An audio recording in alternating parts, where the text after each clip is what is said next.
Before we begin, this is a banner day for this show. This week represents our 7th anniversary on the air with me and himself, the Baron of the Board, the Sultan of Sound, the Earl of Engineering, the man who is just so sharp he's banned from ever holding a balloon. He is John Butler, the Count of Mighty Disco, and we're glad to have you with us. 7 years, John. 7 years, buddy. Absolutely a pleasure to see your face as always, even in this time of remote working and all we the were good we were stuff. ahead of this curve, baby. We've been working remotely for some time. I want to hear John more and louder. If you want to hear John more and louder, that'll have to be something I do a little bit later. But I am. That is, of course, Gracie. Yes, my wife, Gracie, who I was going to introduce, but she beat me Sorry to about it. that. And happy Mother's Day to you, Gracie. Thank you so much. But by the way, on the joke, I think it would have been funnier if you'd said, so sharp, he sets off the TSA, alarms Oh, yeah, I'm not every allowed to time fly, he tries. you know. Yes, he's not allowed to fly. That would have been funnier. Let me handle the heavy lifting Okay. of the humor, baby. Check this out, though. Okay, so my son, Malcolm, you've met Malcolm before. I have indeed. Malcolm is he just turned 7, and or he just turned 8. Is that right? Yeah. Wow. Okay. So, the birthday was just a second ago. So, but he looked up at me the other day, and we were making breakfast, and it was cheese omelets, and I said, "Oh yeah, grab me some of that cheddar cheese," and he said, "I'm going to be real careful because it's sharp." And I was so proud. Of my son. Is that the right word? I really was. All right.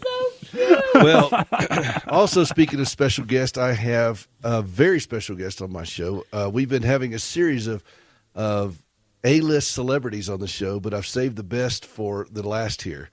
And I have my mother on the show today. Mom, you with us? I'm with you. Well, I'm glad. This is my mother, Mary. Now, let me tell you a little bit about my mom. I asked her, I said, Mom, I want you to come on the show for Mother's Day. She said, I sound awful.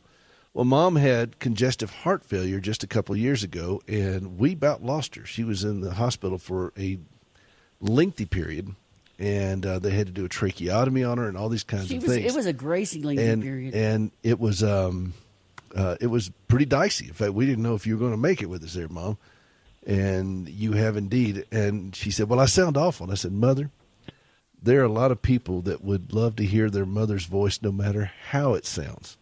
And so I'm glad to hear your voice on my show today. So thank you for being a part of the show today. And then, of course, I always have that voice you hear beside me, and that's Gracie. And she was chiming. I was going to give you an intro, but you kind of just ran out on stage. We've got a lot to talk about. We don't need an intro. Well, no, and let's be fair here. The woman who needs no introduction. Nor does she, nor waits for one. But it's but let's just go ahead and just blunder out on stage. That's okay. Well, Mom, first off, how are you feeling today, Mom? Happy Mother's Day. I feel very good, and I've had a wonderful day. Are you relaxed? Are you in a place right now at the house where you're relaxed? Is it kind of quiet? It's quiet now. The train went through and it left, and now I've got my feet propped up, and it's very quiet, very peaceful. Well, now, have you heard from everybody yet in the family? Everybody. Okay. Everybody. Well, let me go through the list. us. What that means for her to hear from everybody, because Well, not all the grandchildren. Well, I'm one of 6 children. I have 4 brothers and a sister. My youngest brother lives in the Middle East, so I don't know what time he calls. He called early. Okay, well, I figured he would. And then my oldest brother lives down below us in Salt Lake, and we're out in Montana. 2 brothers in South Carolina, a sister in South Carolina. Then Mom has 17 grandchildren, 17, and this year she will have great-grandchild number 18, 19, and 20. Did I get that right, Mom? That's right. You're good. Well, I was told there would be no math on this. That's That's rather tribal. I mean, at this point, we've got a rather large group. No, I think that's a full. What is it? Quiver full. Quiver. It's a full quiver. Well, so Mom, as you Yes. reflect on Mother's Day. And also, now this is not come. Now, let me give you a little bit of background on my mother, because I'm gonna pepper her with a lot of questions. And but Mom started out as a caregiver with her brother, and her brother had some serious medical issues that eventually cost him his life. That's where I first started seeing the whole journey of caregiving. And then she took care of her mother, who had significant health issues. And she has a daughter-in-law who has significant health issues. That would be my wife, Gracie. She has a granddaughter with cerebral palsy and significant developmental issues. That's my brother Richard's daughter. And this is not something you're unfamiliar with in your world of being with your sleeves rolled up into the lives of folks who are dealing with very significant issues. And as you reflect on that, Mom, what do you think about this this journey for caregivers? I mean, you go back, a long ways doing this. What are your thoughts? Well, I don't reflect on it. No, Mom, I'd like it's to come up radio. with I need something more than profound. one sentence or one word, okay? Don't make me I pull it don't out of you, reflect. Mom. I remember some incidences, though, and I have to say, if that's what it's about, caregiving, it really was a wonderful experience, whether it was with Lee or with Gracie or with whatever. It's been nothing but wonderful and beautiful. I feel like I've entered into an intimacy with the work of God in each life, but I haven't had long-term things. I've been very blessed, but I've just had a wonderful experience with whoever, and there were times when I was sad, but you get over those times, and they've just been. I think of one particular thing right now, Peter. I think of when Gracie came home from the hospital with Parker. And I was privileged because she couldn't get Parker out of the bed for his 2:00 feeding. I was privileged to sit in that room with her and pick Parker out of his bed and hand him to her mother, who looked so beautiful and radiant that night, and as she held her baby. And I thought, Lord, what a privilege to be able to be in here with my grandson and my daughter-in-law and have this kind of experience. They've been wonderful experiences. What changed That about wasn't the answer you wanted. No, that's Mom. I'm speechless, and that doesn't happen. There's no wrong answer here, Mom, and you give more right answers than about anybody I know. What changed in your faith? Watching you've had to watch some very painful things. What changed in your faith through this process? I don't think the change came till later. As you know, I prayed very long and very hard for my brother Lee, who was much younger than I was, and I was privileged to be a part of his life. And I prayed and I read Job and all those things that you wonder about, and God seemed not to hear the prayer. But years later, as I sat with his wife, Diane, and we watched his daughter graduate with honors from Georgia Tech, I asked Diane about those times, and she said, well, it was okay. And I realized, yeah, it was okay. It's part of life. And I think that the way my faith changed is there are just some things that are part of life. And if I can change it, that's good. If I can't change it, then I still walk with Jesus through the rest of it. I remember, and this is one of the more poignant stories in my life with you, I would come home when I was in high school or college. I was working at a job that I had to work in the evening times, and I would come home as I think it's summer break or something. And your brother Lee was going through such very, very difficult things. He had neurofibromatosis, which is a terrible disease. And he was going through some very hard things. And you were watching it. Diane and his wife and their little girls were really just struggling. And you were watching this and trying to be of help in it. And it was just a brutal journey. And you were reading through the book of Job extensively. That's John's favorite book in the Bible, is the book of Job. Absolutely. And but I would come home and you had fallen asleep in the recliner. many times, and I would cover you with a Afghan. And while you were holding that Bible, and it was a Bible that all of my brothers and sister and I had given to you back in the 70s, and I'd cover you up, and I'd go on to bed, and you'd stay asleep out there, and you'd probably wake up in the middle of the night and keep reading as you were seeking out God's counsel in dealing with this. And you had notes in that Bible. And then later, many years later, you gave that Bible to Gracie and me. And as Gracie was going through a particularly brutal stretch of her own life, she was reading that same Bible and going through those same verses that you had underlined so many years earlier. And I remember covering her up with an Afghan, and while she fell asleep reading that same Bible. And the irony is the name on the Bible says Mary Rosenberger. Well, Gracie's name is Mary Rosenberger as well. It's Mary Grace Rosenberger, and yours is Mary Emma Rosenberger.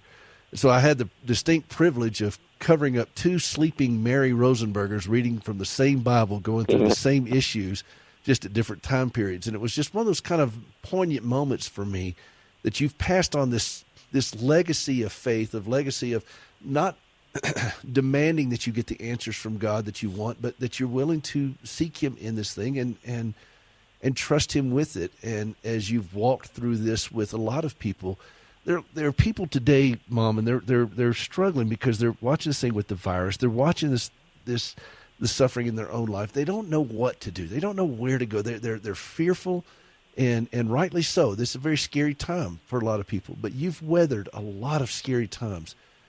What is something you'd like to say to them right now? Well, I don't really know, Peter, but as you were talking, I was thinking about the night that Dad and I came up to your house, and it was the night before Gracie had her first leg amputated. And after a while, you and Dad and her dad went on to bed, and Gracie and I stayed out in the living room. I'm sure Gracie remembers that. And Gracie started singing, and we just sang. And I think, Lord, we didn't know a lot of what was going on, and it would have been nice if he'd healed that leg, but we just sang. And about 4:30 in the morning, Gracie said, we're ready to go to bed, and we slept for a few hours. Those are precious moments, and you don't get those kind of moments if you never encounter the difficulties of life. You just don't get those. But when you encounter such difficulties where there seems to be no answer and the way doesn't seem, it's scary and it's unknown and all that stuff, it's those intimate times with God and with each other that make life what it is. And I cherish those kind of moments. And I guess there's been enough of them to get to this age to know that it's all right. It's okay. Whatever. We're talking with my mother, Mary Rosenberger. And I come from a long line of mothers. And she really? That's what you're going with? I'm sorry, John. That was for you. And she has been and continues to be an inspiration to me and to so many more. And Gracie's with us, too. We're going to dig into some more of these things. If you want to be a part of the show, 877-655-6755, 877-655-6755. This is Peter Rosenberger. This is Hope for the Caregiver. We'll be right back.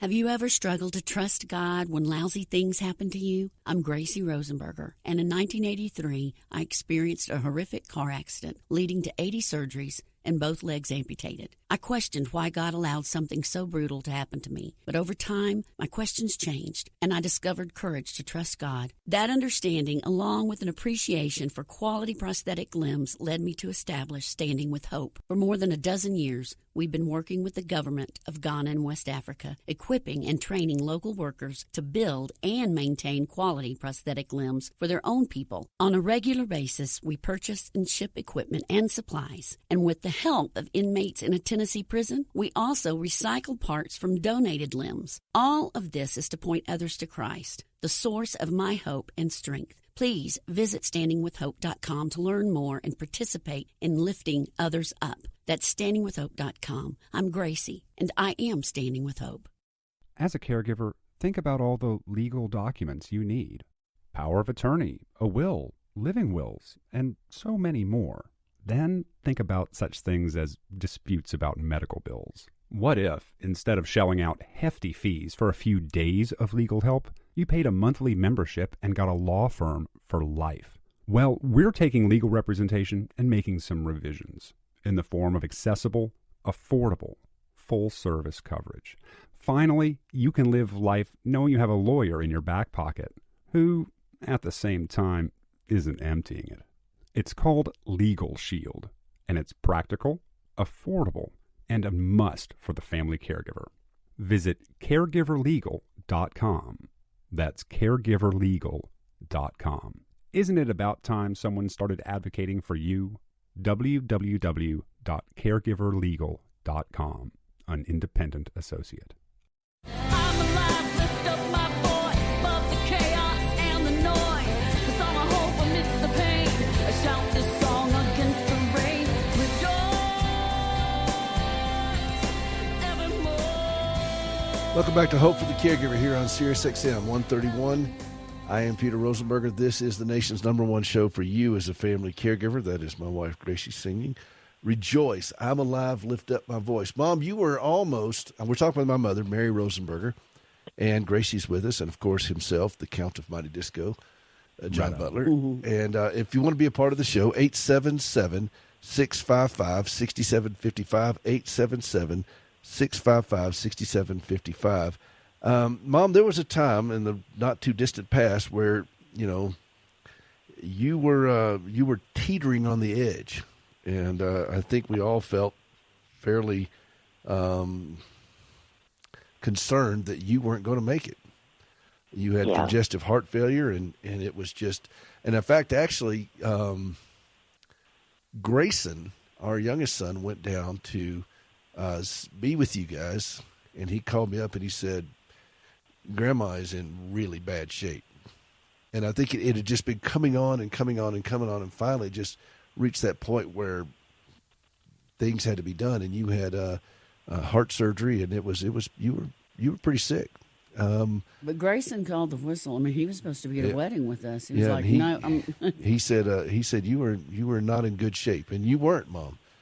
How are you feeling now? I feel great. I feel very good. Dad and I walk up and down the street in front of the house and see all the neighbors and wave to them and keep our 6 feet distance, and I feel very good. I got back in the swimming pool after that, and I can't go now because it's closed. But I don't have any. I have no pain. I have no discomfort. How's your breathing? Well, I'm breathing. I don't notice it being. Exactly. Peter, that was a stupid question. No, I just, but she's walking. Mom, you've always taken pretty good care of yourself. Yeah. And, yes. and you eat well and so forth. Now, I'm going to give your age. I'm not supposed to do that, but I'm going to give your age. This is a no-no. Well, it's in public records. I like Mary Rosenberger. She is a delight and exactly what we need in this world. It's on public John, records. you would absolutely adore Mom. Well, but she is, Mom's 83. 80, no, wait a minute. Yeah, you're 83, Mom. Wait, I'm 83. And by Yes. the way, Peter, this last time I had about 4 years before that, I had open heart surgery. Mm-hmm. So, yes, she's been through the ringer a couple of times. But her doctor said, because I don't want Mom, I don't want you to forget this, Mom. I love the fact that, a year and a half ago, your doctor said, we've never been able to say this to a patient. You no longer have congestive heart failure. That's right. That is a real miracle. And they said it just went away. Yeah. I mean, Well, but you and I had some, when I came down with Peter, we had some arguments every time you said, I'm ready to go, because you had your trach, so you would mouth it. And I wasn't ready to go, though. I didn't want to go. Well, I was like, Mom, I'm sorry, but we're not ready for you to go, and Dad can hardly operate the microwave. So this ain't happening right now. You can't operate, period. No, he I can't. had Bless an his heart. experience. He I really had an can't. experience in the Is it flashing hospital. 12 right now? Well, yeah, Peter. Dad is of course, I've had Dad on the show before. Dad has his doctorate degree. He was a captain in the Navy. He's been minister for 60 years. And Uber intelligent. and I'm thinking, Dad, why didn't you at some point of this journey learn anything about computers? I didn't see the need. Cooking on the Or microwave. making. You can only live on pancakes for so long, Dad. You're gonna have to. So but Dad is yes, he has come a long way as well. You have a pretty wicked sense of humor, and that's kept you fairly engaged. Don't you? Yeah. Yeah, well, that's where I get it from. I didn't get it from Dad. Yeah. No, It's a Dad dysfunctional appreciates sense of humor, humor. but he doesn't foster humor. And Yeah, he laughs. but His dad talking in the background. Dad's jumping in, but you do, and you've kept a good sense of humor through all these painful things. How important is that to you?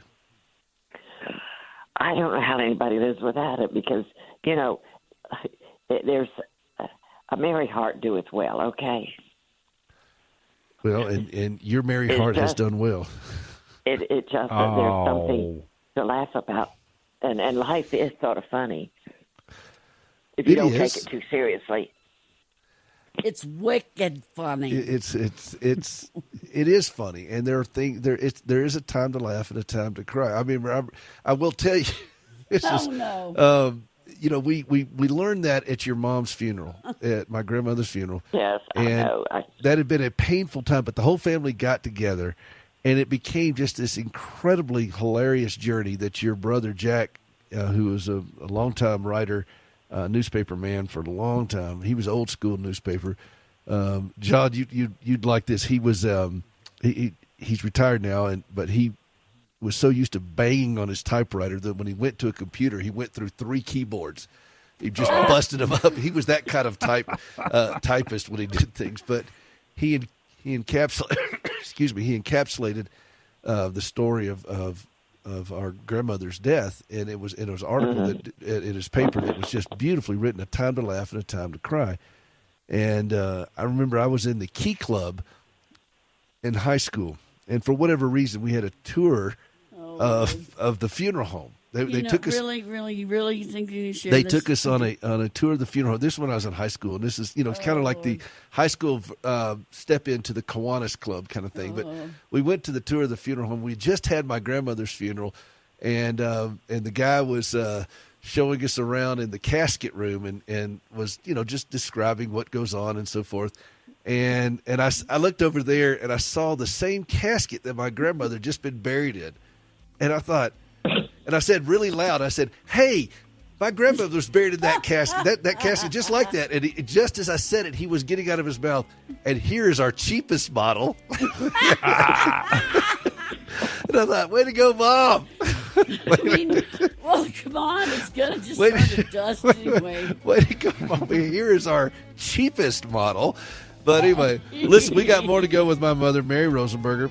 And your calls as well, 877. And your wife. And my wife, Gracie. We're going to get it. Mary Grace Rosenberg. Rosenberg is going to talk too.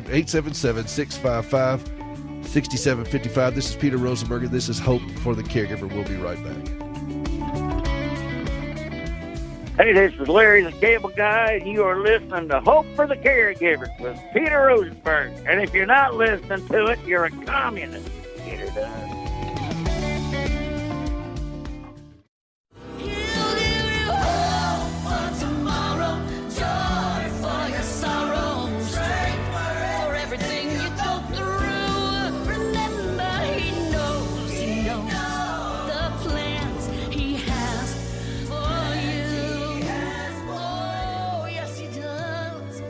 Welcome back to Hope for the Caregiver here on America's number one show for you as a family caregiver. This is Peter Rosenberg, and I'm glad to have you with us. Gracie's laughing at me. I'm trying to do too many things, and I'm multitasking while I was trying to do this on Facebook, to stream it live on Facebook like we normally do, but it's now Facebook is saying the browser you're using doesn't support the camera feature. John, you want to give me any input on that? I am going to blame Mark Zuckerberg and just I am too, leave it. because I mean, I'm thinking you it know. was working 2 weeks ago. Why did they went off and they changed the whole platform for the live video on Facebook? And I'm thinking, why do they do this? Well, you did you? know? I mean, you can update stuff and see I how can, that but I Not can't now. do it. Yeah, I can't do it Yeah. right now. And I'm thinking, you rascals. But anyway, it's but anyway, if you want to be a part of the show, 877-655-6755, 877-655-6755, and we're glad to have you with us. I've got my wife Gracie's with us. John Butler is always with us, and my mother Mary is here for this special Mother's Day event here, where I have Mary Rosenberger and then my wife Mary Grace Rosenberger, which is a Well, little. her name's Mary Emma. Your mom's okay. And it's yes, Mother's Mary Emma. Gracie, I need you to pull that a little bit. You pulled it away from I you. thought you were saying it was too loud. No, there you go, right there. Okay. John was not loud enough. Okay. No, John's never. Well, see, I've never got Gracie here with me. We're in Montana. John's in Nashville. Ed is producing the show in Dallas, and Mom is in South Carolina. This is quite an event here. All right, so Mom, Yeah. you still with me? You didn't nod off or Well, anything, did you? I didn't know whether I was supposed to go or come. No, so I just stayed. you just jump in, Mom. You just jump in. I mean, you know, you have a large At my family, age, I Mother. don't jump. Well, Yeah. That's true.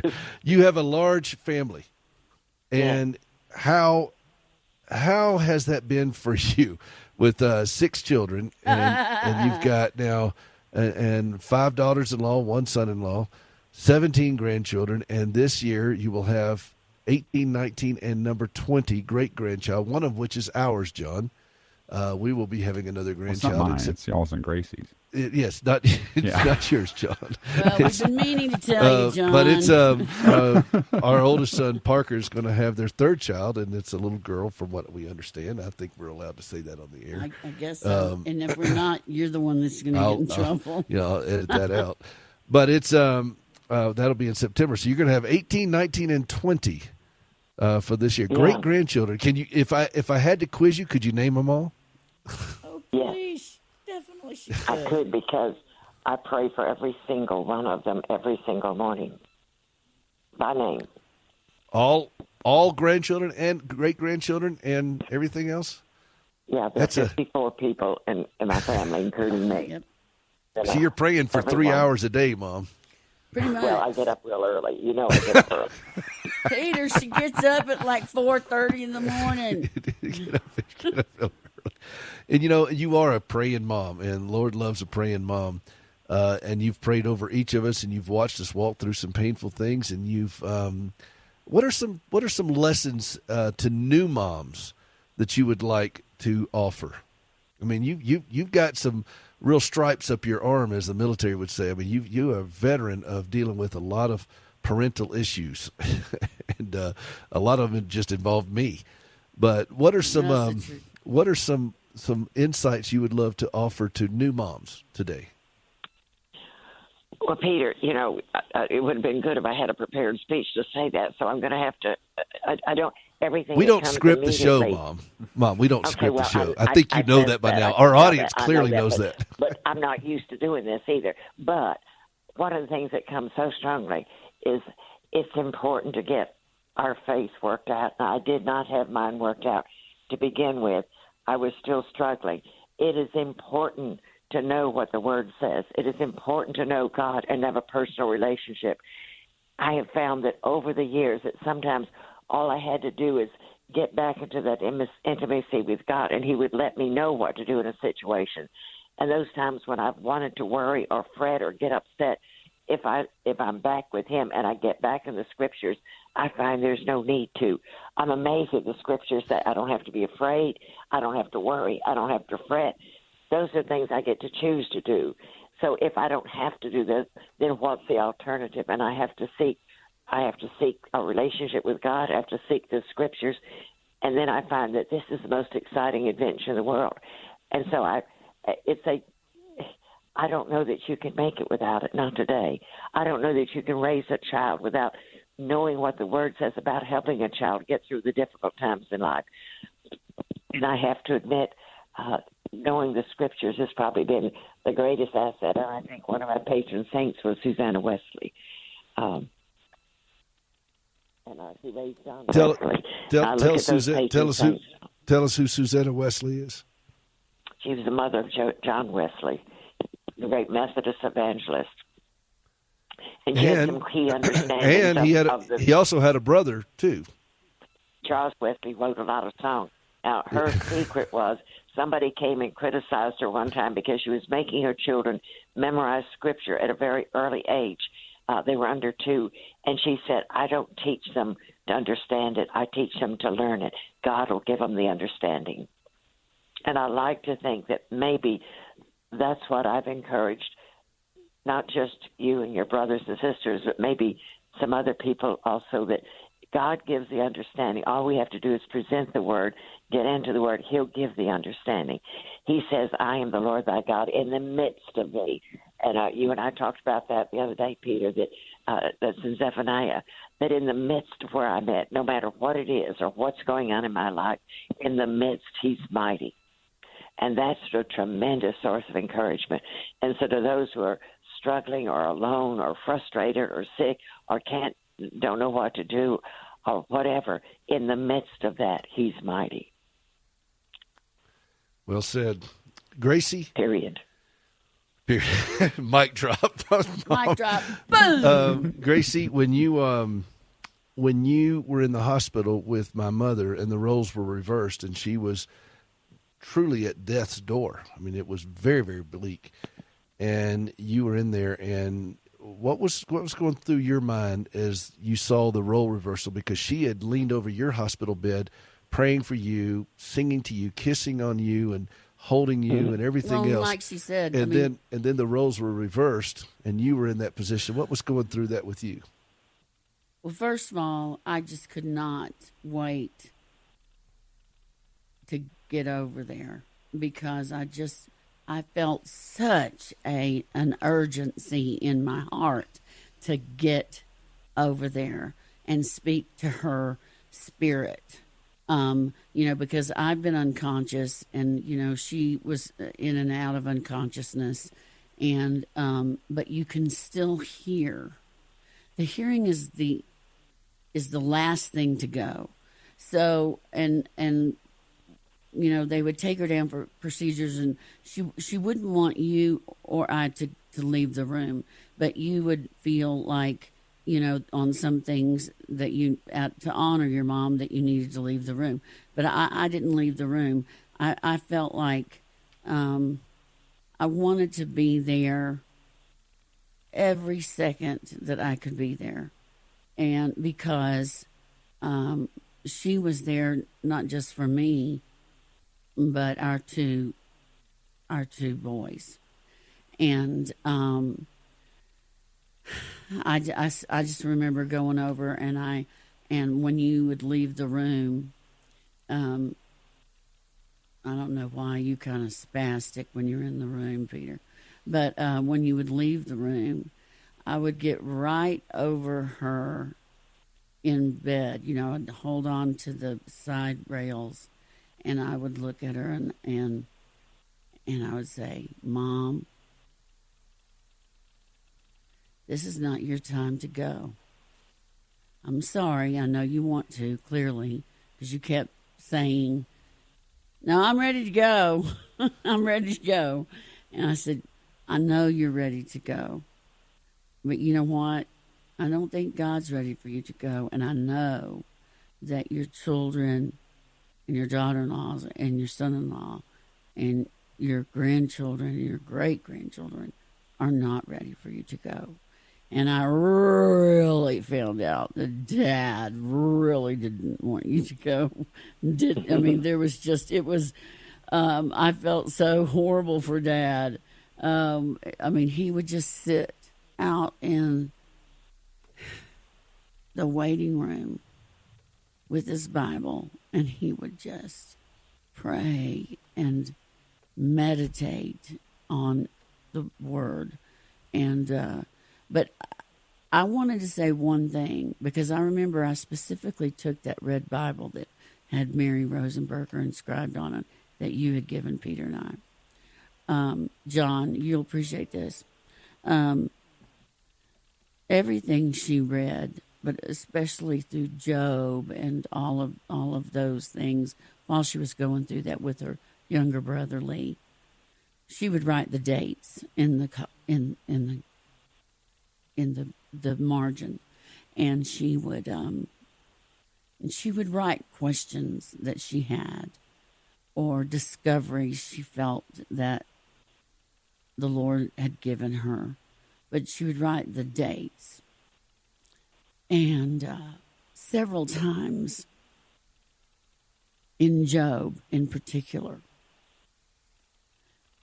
I would see the same dates in the margins when I had my wreck and was in the hospital unconscious.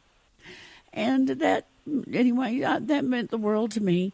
So I read those things to you. That was really important that Mom had written those poignant notes in her Bible. It was at the very time she was dealing with her brother, but at that very time you had your wreck back in '83, and so that was really quite poignant, because at the time she was praying those same verses for her brother that she would later pray for you, and it was really quite meaningful. You were gasping for breath, Mom.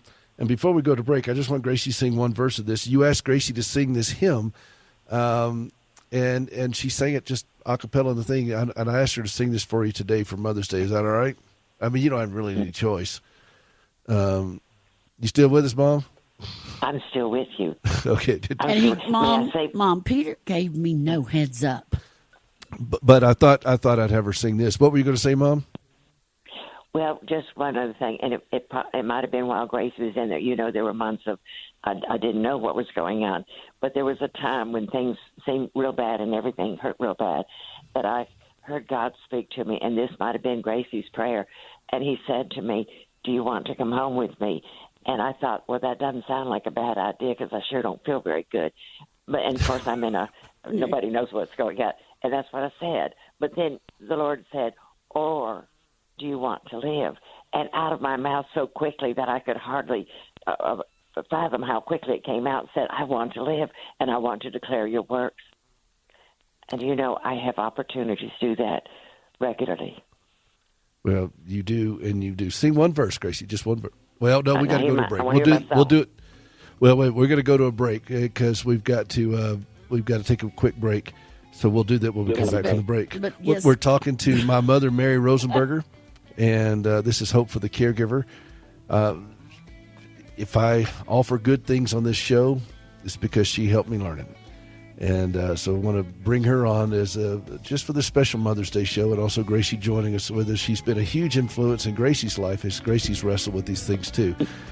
This is the show for you as a family caregiver. 877-655-6755. 877-655-6755. This is Peter Rosenberger. We'll be right back.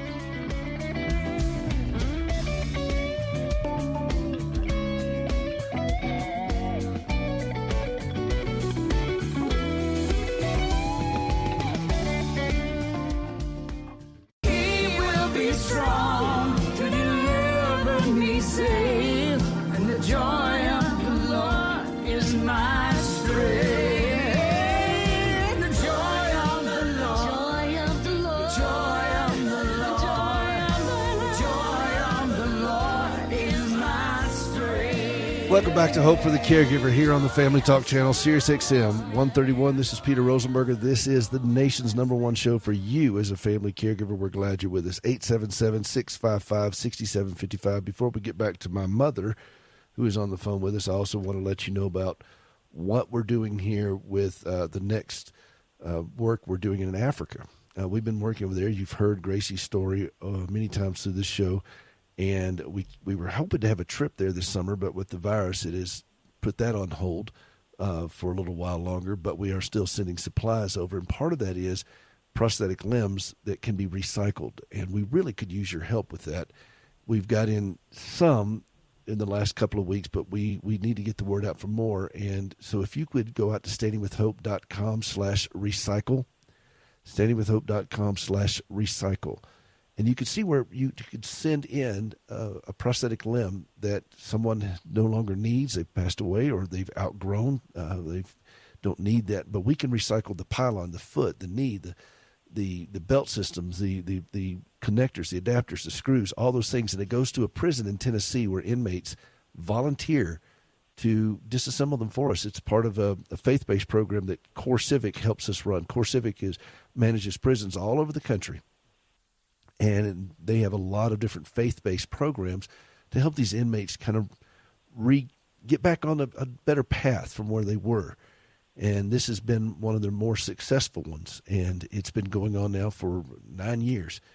And we've done just, hundreds and hundreds and hundreds of prosthetic limbs that we've been able to repurpose these parts for.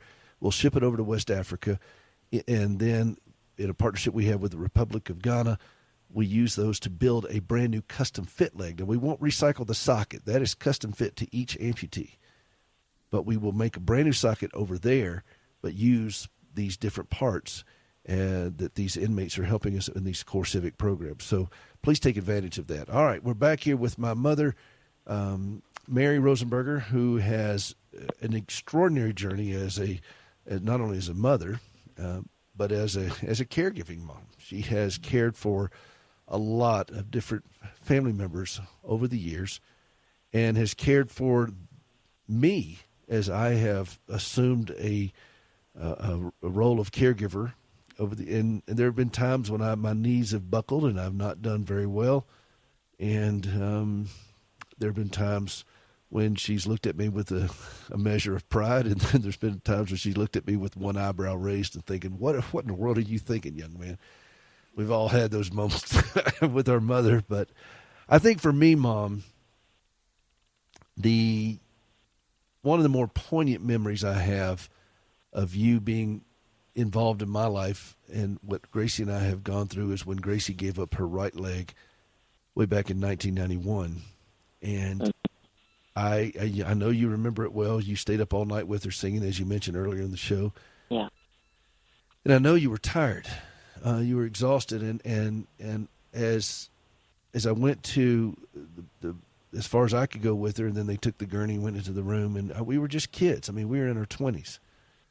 And I went back to the room, and there was you and Dad, and Gracie's dad was with us. Gracie's mom had Parker, our oldest son, with her down in Florida, and I just kind of, you just looked at me, and that's when I just lost it, and I just sobbed, and you just came over. I was sitting in a recliner, and you just came over, and you just held me, and it's hard to hold people who are groaning, and yet you've done this for a lifetime for so many people. More lifetimes, really, because you've invested in people who are groaning, and you've held us. You've held all of us at different points. All four of my brothers and my sister, and our wives and Liz's husband, your grandchildren you've held, and it's you have imparted a great deal of care to a lot of people, and I put myself at the front of the line because you seem to have given me an extraordinary amount of disproportionate care. And I thank you for it because I don't feel like I felt like I took you away from a lot of things, but you seem to have just an amazing reserve of love, and maybe that's why your heart needed some working on because you just keep emptying it so much. So I'm glad you got it tanked back up, Mom, and so you can be around a little longer here with us. Before I finish up with this show and let Gracie sing this one verse, is there anything else you'd like to offer? I mean, there are people, like I said, there are people out there right now, they're very unsettled, they're scared, and they're hurting, and you have never shied away from going into people's pain. What would you like to offer? I don't know that there's anything except pushing back into Jesus. I don't know that there's anything else out there. And that's the most real thing in the world is just pushing back into him. He has said, he said, you don't have to be afraid. You're not alone. You don't have to worry. And the reason why is because he's with us. If there's any comfort I've given, it's because I've given the comfort he's given me. And that's what Paul says in Corinthians. Gracie, we got 30 seconds to sing one verse. Okay. Breathe on me, breath of God. Fill me with light anew, that I may love what thou dost love, and do what thou would do. That's your anthem, isn't it, Mom? That I would love what thou dost love and do what thou dost do. That's your anthem. That's don't get any better than that. Thank you, Peter. Thank you, Gracie. Thank you, honey. Love you. Well, Mom, we love you much. And thank you for taking the time on the show. We're a little bit goofy on the show, but thank you for swinging. Well, you made me, so it's your fault. There's a small amount of responsibility.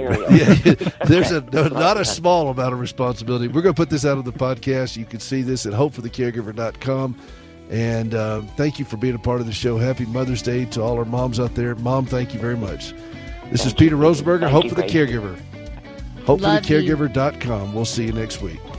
Happy Mother's Day.